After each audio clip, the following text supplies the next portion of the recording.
Friends, కాజు కట్లీని ఇంట్లోనే చాలా ఈజీగా ఎలా చేద్దామో చూద్దాము. ఒక కప్పు జీడిపప్పును మిక్సీ గిన్నెలో వేసుకొని కొంచెం బరకగా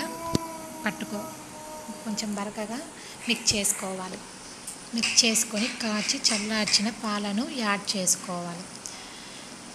కొంచెం పేస్ట్లా చేసుకోవాలి. ఇలా కొంచెం బరకగా ఉండేలా మిక్స్ చేసుకోవాలి. ఇలా కొంచెం బరకగా ఉండాలి, మరీ మెత్తగా చేసుకోకూడదు. కొంచెం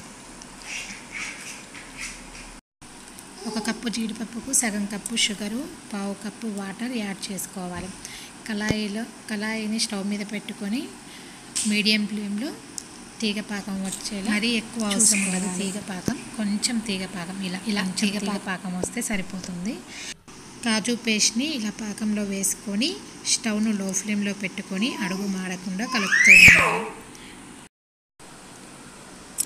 1 టీ స్పూన్ యాలకుల పొడి వేసి కలుపుకోవాలి. 10 to 15 మినిట్స్ అలా కలుపుతూనే ఉండాలి.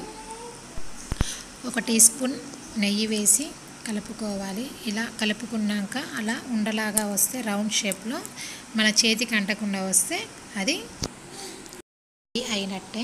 ఓకే, ఆపేసుకోండి. ఇలా కళాయిలో ఆ పేస్ట్ని కళాయి అంతా అప్లై చేసుకోండి. కాజు పేస్ట్ని కంపల్సరిగా ఇలా అప్లై చేస్తేనే కాజు కట్లీ వస్తుంది. ఇలా 5 మినిట్స్ తర్వాత తీసి కలుపుకోవాలి. ప్లేట్కి ఇలా నెయ్యి రాసుకొని ఆ కాజు మిక్స్ని ఇలా కలుపుతూ ఉండాలి. 5 మినిట్స్ అన్నా మిక్స్ చేసుకోవాలి కంపల్సరీగా, లేదా స్పూన్తో అయినా ఇలా కలుపుకోవచ్చు. ఇలా కంపల్సరీగా 5 మినిట్స్ మిక్స్ చేసుకోండి.